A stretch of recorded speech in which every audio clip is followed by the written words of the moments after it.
All right, how's everyone doing? I am Rich CELENZA. Thanks for checking out the Rich CELENZA show. So, what I'm going to call this podcast is I learned a lot being around spoiled individuals. And that's a crazy title, but I've never seen anyone really talk about it from this perspective. I'm sure people have, I just haven't seen it. But the reason I also brought this up too is because I kind of lived such a different life for a while. And I think depending on what area I was at in the time, people thought I was on the opposite of that, if that kind of makes sense. I'm not sure if that makes sense. Let me explain it. So, like when I was in Chicago with my mother, it was just me and her for many, many years. She struggled, and she's an incredible mother. And a lot of people that we were around had a lot more than us. And I think a lot of people felt sorry for me to a certain degree, and my mother, right? Because a lot of my family members, even other friends, and other people, they were all, for the most part, they had more than my mother had. All right.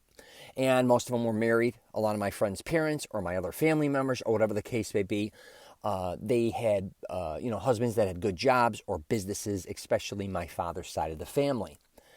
And then later in my teens, my father sold his nightclub bar business and moved to Florida and then moved into a very beautiful area on a lake. And I would do summer school there. So I would do my summers there and I would do holidays there. And it was interesting because I'd go there and it looked like, I was all of a sudden a spoiled type of guy. And the neighbors were all very wealthy. They all had boats and sports cars and all these different types of things. And I would meet other kids and hang out with them. And what was interesting is I kind of was used to being the guy who didn't have much compared to everyone else to a certain degree.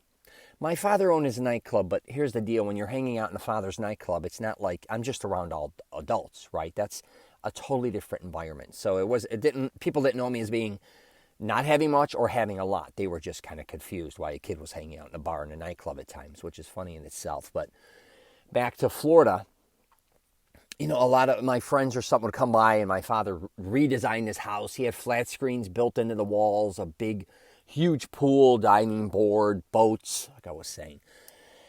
And it was interesting to see how people treated me depending on kind of possessions. I talk a lot about possessions and how a lot of men or just people in general don't always get yourself wrapped up, your identity in possessions. Because I know a lot of us, and it's wonderful, you want to get all these things and, you purchase all these things and before you know it, that's kind of who you become, which is great if you want to better yourself. But then if you ever hit hard times too, to a certain degree, I know a lot of people that lose their possessions or have to sell them and then they feel deflated or they feel like they failed in life because they kind of valued themselves only by the possessions that they had.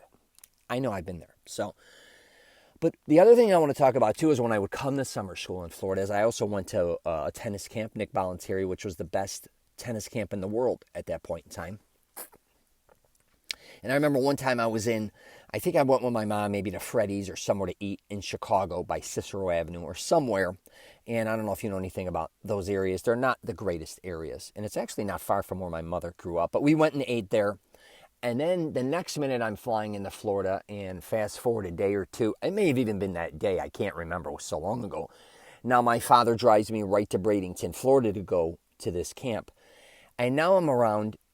It almost looked like I was on an island of beauty. And not only that, the people and everything, the environment entirely not only changed. Just everything changed is what I should say. It was a very beautiful place. Extremely high end. I used to go to camps for Christian camps, when you're in the woods of Wisconsin. Now I'm at a camp in Bradenton, Florida, off the beach with, 50, 100 tennis courts. Some of the wealthiest kids probably in the country, at least North America, but I had people from all over the world there. I think we had a guy from Japan, we had some from Canada, but we had guys from, I think, Australia. And this was around the time Agassi was there, Courier was there. It was, unbelievable. It was like I stepped into a dream to a certain degree, but a hard dream because that was some of the hardest 2 weeks of my life as far as training and playing tennis in the heat, in the summer. It was unbelievable. And now being around all these very wealthy kids, I'm going to tell you something. I think a lot of times the wealth get bum wrapped. Because I think a lot of people, back to being spoiled individuals, a lot of these kids were spoiled. And a lot of these kids had a lot. When I would hear about their lifestyle, it was unbelievable.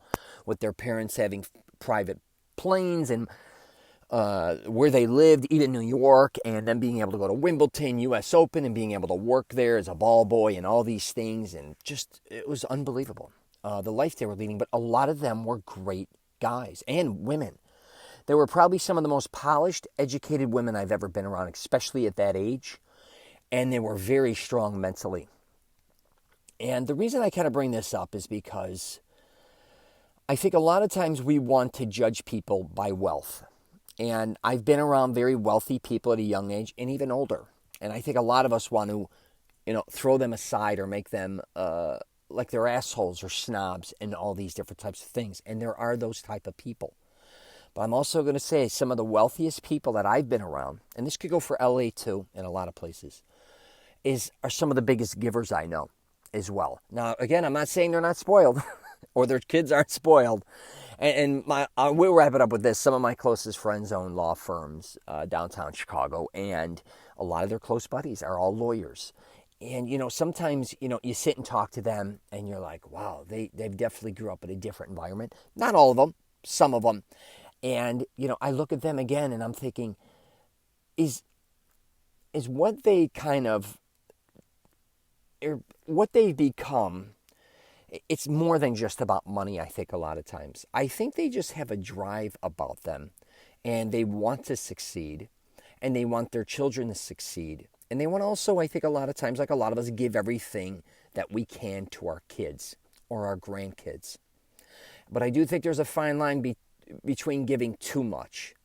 And I also think there's a fine line between not giving enough. And that doesn't mean money. It could be your time, your connections. So just want to do a kind of a crazy podcast on this subject matter. But I'm telling you, if you don't have wealth, don't be mad at people that are wealthy.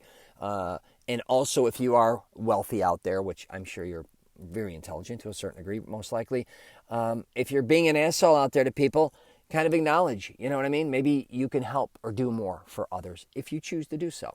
Just an option. So anyways, you got any questions or comments, you can hit me up at richcelenza.com. And that's all I got for you. Take care.